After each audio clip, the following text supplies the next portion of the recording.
Com a palavra, deputado Paulo Ganimi. Boa tarde a todos. Boa tarde, presidente Mariana. Relator Franco, Ciro Gomes também. Bom, até agora eu acho que estava cercado de amigos. Eu sou novo aqui no parlamento, então não nos conhecemos pessoalmente e temos uma visão um pouco diferente com relação às questões econômicas para o Brasil. Eu acho que de comum acordo temos todos aqui a noção de que a educação financeira é fundamental para o país. Eu acho que isso talvez seja o grande trabalho em conjunto, que não tem discussões ideológicas e que todo mundo concorda. Eu acho que, inclusive, o Banco Central está preocupado com isso e a gente precisa avançar nesse ponto. Agora, me preocupa, eu acho que a gente tem um trabalho aqui nessa comissão, eu sou membro da comissão, e a gente tem um trabalho importante para evitar aquela máxima de que a diferença entre o veneno e o antídoto é a dose. E a gente tem muitos projetos de lei aqui nessa casa que tentam resolver um problema, só que o problema que parece ser o antídoto, a solução que parece ser um antídoto para aquele problema, pode até ser um antídoto no curto prazo, mas muitas vezes vira um veneno no longo prazo. Então, a minha preocupação é que a gente não tenha nesse projeto um relatório, um projeto final, que vire um veneno para a sociedade e para a população, e principalmente para os mais pobres. Eu gostei da fala do Ciro quando ele falou da virada do jogo, não precisa da lei, necessariamente. E eu acho que essa talvez seja a principal solução. O excesso de regulamentação, aí onde a gente discorda, eu acho que ele muitas vezes ele é muito mais problema do que solução para os nossos problemas. E eu acho que é isso que a gente tem que evitar. Porque a gente sempre trabalhou, e no Brasil, nossa Constituição é enorme, nossas leis são exageradas, e a gente tem com isso sempre um excesso de regulação que acaba prejudicando muito mais, principalmente os mais pobres, os mais necessitados, do que, muitas vezes, deixar o mercado agir. É claro que a regulação tem que existir, ela tem que existir o mínimo possível, onde a livre concorrência e livre iniciativa não é capaz de resolver os problemas. O problema é que a gente tende, aqui no Brasil, a ultrapassar esse limite e colocar regulação onde não há necessidade. E esse é o nosso grande medo e o nosso grande mal também aqui nesse país. A gente tem que lembrar aqui que a questão do superendividamento, que a gente está tratando nessa comissão, ela teve como um dos grandes incentivadores uma política de crédito barato, crédito fácil, do governo do PT, em especial no início do governo Lula. Então, a gente tem que também lembrar desse ponto. O próprio FIES, que foi aqui bem falado, também é uma política de endividamento. Eu não sou contra o FIES, não sou contra crédito, mas a gente tem que achar a dose certa, mais uma vez. E esse é o grande ponto. A gente sempre tenta resolver um problema, e o problema do FIES, que tentou resolver a questão de educação, não resolveu em nada a educação no Brasil. Nossa, bem falado aqui pelo Ciro, nossa produtividade não aumentou em nada nos últimos 20 anos, muito por causa da falha na educação pública no Brasil, e tentamos resolver com o ensino superior, e não com o ensino básico, o ensino fundamental, que é o que, de fato, melhora não só a produtividade, mas também a dignidade, a qualidade de vida, dá condições iguais para todo mundo. Lembrando também a questão dos lucros dos bancos, que foi tanto falado aqui nessa comissão, nunca os bancos lucraram tanto quanto também no governo do PT, que sempre se disse defender os mais pobres. Outra prática muito ruim é a questão dos subsídios de crédito, a gente fala muito de subsídio fiscal, mas a gente tem crédito subsidiado no Brasil, e que foi também uma política pública muito forte, em especial defendendo os campeões nacionais, através, entre outros, do BNDES.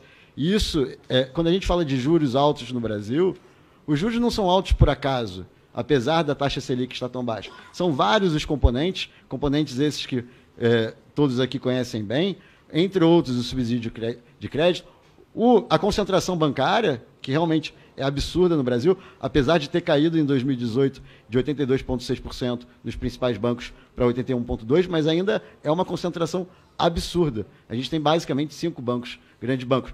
E aí também, inclusive, bancos públicos, que também fazem parte dessa exagerada concentração bancária. E um dado que eu ia até comentar, já tinha até anotado aqui quando o Ciro citou, a questão dos investimentos para o ano que vem. Os 19 bilhões que estão... É uma pena, é lamentável. O problema é como a gente resolve isso. E aí é onde a gente entra, mais uma vez, em discordância. Eu acho que a gente tem que, sim, ter um comprometimento com o teto de gastos, não podemos aumentar a dívida pública, que é um dos outros fatores que faz com que o Brasil, os juros sejam tão altos no Brasil. E a gente tem que lembrar também do superendividamento do Estado, né, do governo também, que é altíssimo e nunca foi tão alto na história recente. E só uma recordação, o Brasil já fez uma moratória, sim, em 87, com Sarney. Então a gente... Só externa. Externa, não, externa. Isso, externa. Então a gente tem, sim, o risco sempre. E quando a gente aumenta o endividamento público cada vez maior, com a dificuldade da gente conseguir ter um superávit primário que não tem há muito tempo, a confiança daqueles que emprestam para o governo também diminui. Então, quando a gente vai falar de juros no Brasil, são vários os componentes. E a gente sempre tenta resolver esse problema, na minha opinião, da pior forma, ao invés de a gente tentar resolver os problemas de origem, como esses problemas que eu citei, e alguns até citados também pelo próprio Ciro. Então, acho que a gente tem que trabalhar nesse sentido, evitar excesso de regulação, que, na verdade, vai diminuir o crédito, vai evitar que tenham mais acesso a crédito barato, que a gente aumente a concorrência, que a gente diminua o endividamento público, que a gente abra para mais capital externo, para que mais pessoas, diminuindo a burocracia. A gente teve aí a MP da Liberdade Econômica, a gente teve, ou ainda tem ainda tramitando no Senado,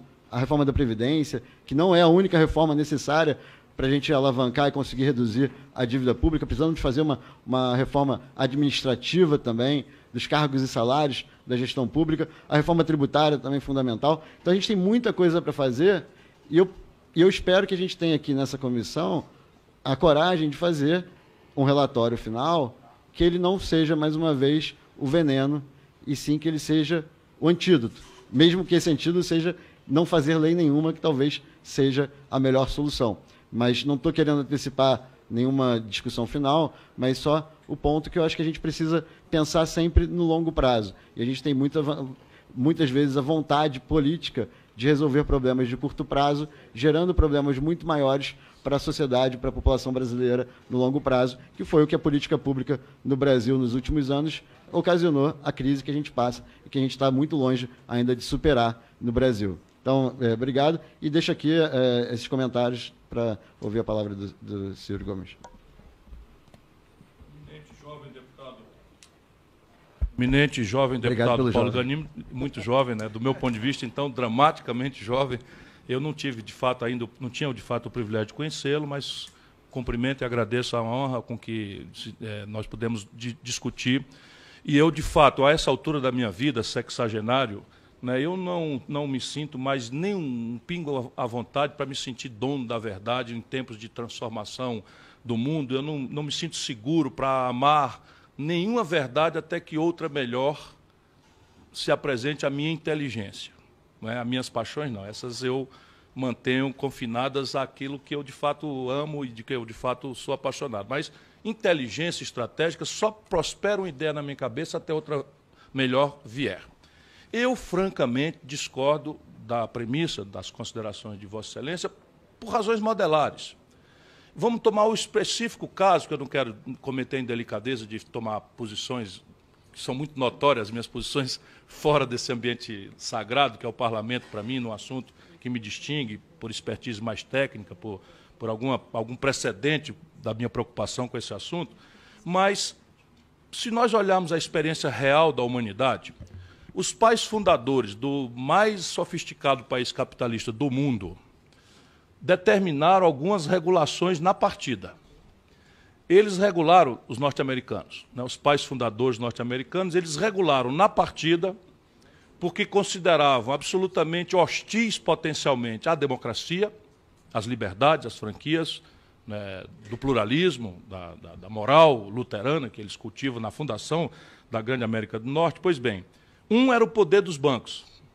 Eu morei nos Estados Unidos, fui visiting scholar em Harvard, e eu era obrigado a hospedar a conta da minha bolsa de estudos no Bay Bank da Cambridge, da Harvard Square, porque Cambridge era uma pequena cidade conurbada com Boston, separada pelo rio Charles, pois o Banco de Boston, sediado em Boston, não podia ter agência em Cambridge, que era simplesmente um rio com uma ponte separando uma da outra. Eles promoveram uma desregulação e deu em 2008 a subprime. Hoje é pacífico, assim, se Vossa Excelência quiser antagonizar, eu ouvirei com maior paciência, mas eu tenho frequentado esse debate. Hoje é absolutamente pacífico entre os acadêmicos, pelo menos. Eu não quero ser aquele que vai monopolizar a opinião de ninguém, mas eu não conheço. Larry Summers, por exemplo, sempre foi mainstream, que foi reitor de Harvard, foi secretário do Tesouro americano, com quem eu tive uma altercação, porque era contra o Plano Real.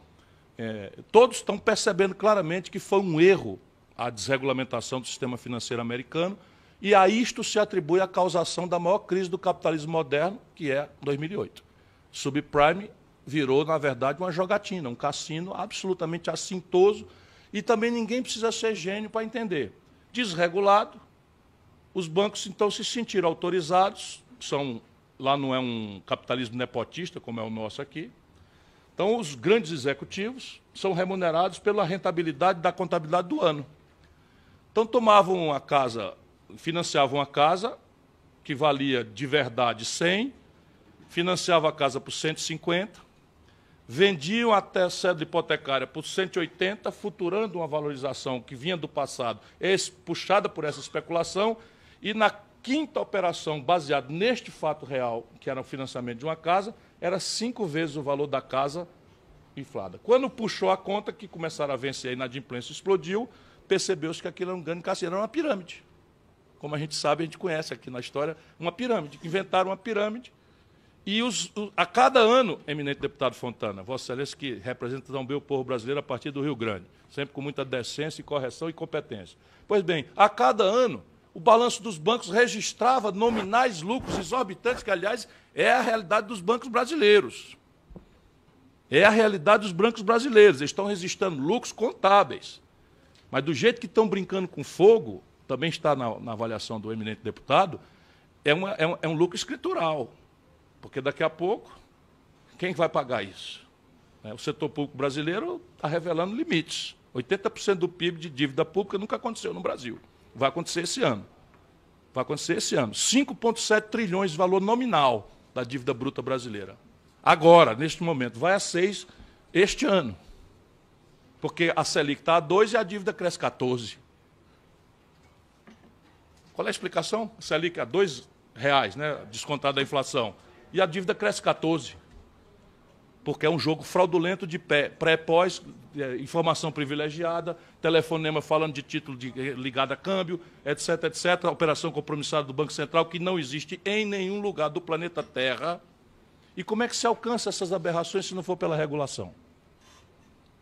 Sabe como é que se faz concorrência? Isso aqui é mercado é concorrência. Sabe quantos bancos remanescem? Eu estou falando só o sistema americano. 5 mil bancos, eminente deputada Mariana, competem pelo consumidor de crédito nos Estados Unidos. 5 mil bancos. Depois de uma desregulação brutal, em que o meu Bay Bank virou Fleet, virou Banco de Boston, virou não sei o quê, virou de tantas fusões e incorporações, 5 mil bancos competem. Como é que um banco compete com outro? Reduzindo taxa de juros e tarifas. No Brasil não tem essa competição. Eles sentam, fazem um jantar e combinam a taxa de juros e as tarifas. E o brasileiro que engula. Por quê? Porque não tem regulação, porque não tem órgão controlador, que é o Banco Central, que está entregue para eles. Há anos, no caso brasileiro, não é de agora. Isso é a minha convicção neste assunto específico. Quanto à questão de subsídio ao crédito, nós precisamos entender o desdobramento prático, eminente deputado, da consequência desta denúncia. Porque o Brasil, no balanço de pagamentos de manufaturados, quando cresceu os pífios 2% médios, o Brasil apresentou, ainda no governo Dilma, um buraco na conta de manufaturado de 130 bilhões de dólares.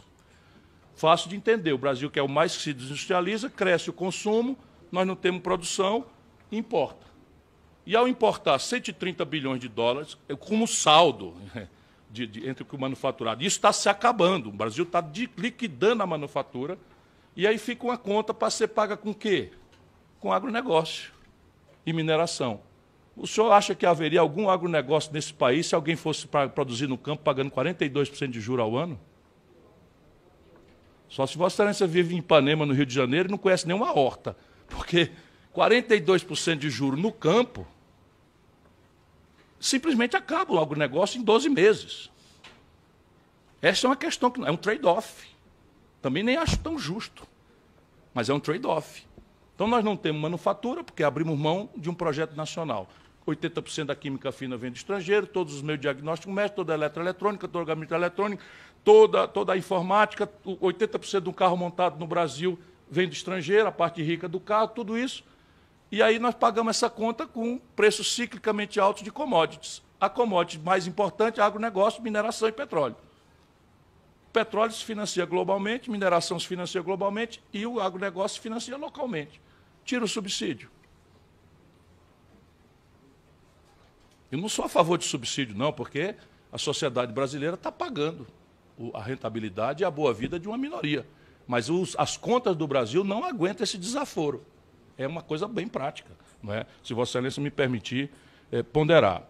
No caso do PT, do experimento do Lula, a minha análise também, só para não deixar essa ponderação, e eu permanecerei o mais técnico possível, até porque eu tenho muita crítica ao experimento, do qual eu tenho me afastado crescentemente.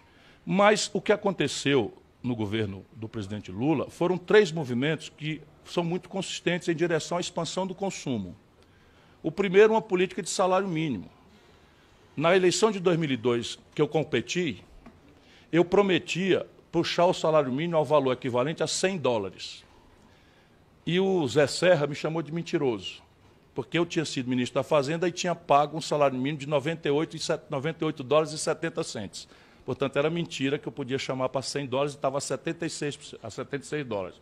O Lula puxou o salário mínimo no dia da posse da Dilma para $320 a poder de compra. Talvez no Rio de Janeiro você não perceba quanto eu percebo no Ceará, onde 7 em cada 10 pessoas de carteira assinada ganham salário mínimo. E passaram da classe D e E de não poder consumir nada para poder comprar liquidificador, micro-ondas, geladeira, fazer um puxadinho, melhorar a sua casa, botar o filho numa escola mais decente, etc, etc, etc.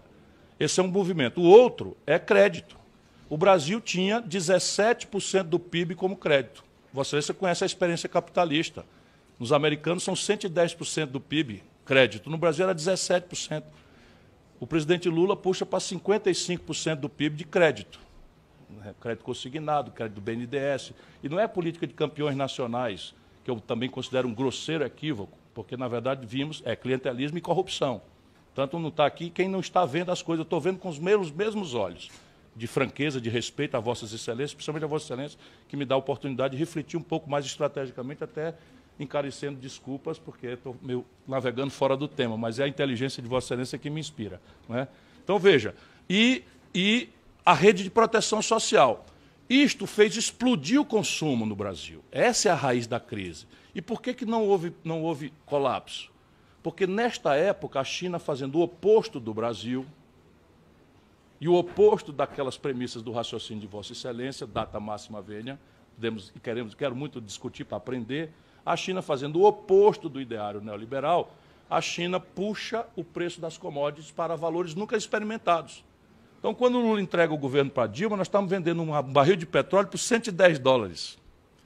Uma tonelada de minério de ferro por $190. Quando a Dilma é derrubada, nós estamos vendendo o mesmo barril de petróleo por 30. E a mesma tonelada de minério de ferro por 38. Eu estava trabalhando na CSN já, portanto, eu estava operando já este assunto imediatamente ali. E aí desfinancia-se o balanço de pagamentos do Brasil, desvaloriza o câmbio, o resto do filme a gente conhece. Se nós não substituirmos isso por uma coisa que compreenda que o mercado não é global. A única coisa globalizada do mercado é a informação de um padrão de consumo ao qual o nosso povo quer ter acesso, não tendo renda para isso. Por quê? Porque a conta de juros, preço do dinheiro e personalidade do dinheiro não são globais. Nesse momento, o mundo experimenta um momento mais grave de juro negativo. A tecnologia que qualifica os serviços e os bens que nós queremos consumir é um domínio crescentemente protegido por leis de propriedade intelectual severas. Por que a China vai embora? Porque ela não respeita essas interdições. Ela faz mercado, não respeita essas regulações de propriedade intelectual. O Brasil tem uma das piores legislações, nós estamos pagando aqui royalties por patente vencida há 15 anos. Com o judiciário brasileiro, você não tem ideia, também não pode ter, porque está apenas iniciando uma bela vocação que lhe levará muito alto, tenho certeza, nem pelo brilho com que já vejo atuando. E a outra questão é a escala. Quer dizer, o empreendedor global se apresenta com gigantescas quantidades, de maneira que pode praticar dumping contra economias periféricas como a nossa. Junta essas condições de empreender, mega escala, financiamento sofisticadamente baixo e tecnologia de ponta e bota para competir com anacronismo tecnológico, pequena escala e retardo tecnológico. Não fica um, meu irmão. E essa é a conta que a gente não fecha. Por isso que nós precisamos debater isso cada vez mais. Desculpa, Sérgio. Imagina, obrigada. Agora com a palavra, deputado Mário Benevides. Bom, minha cara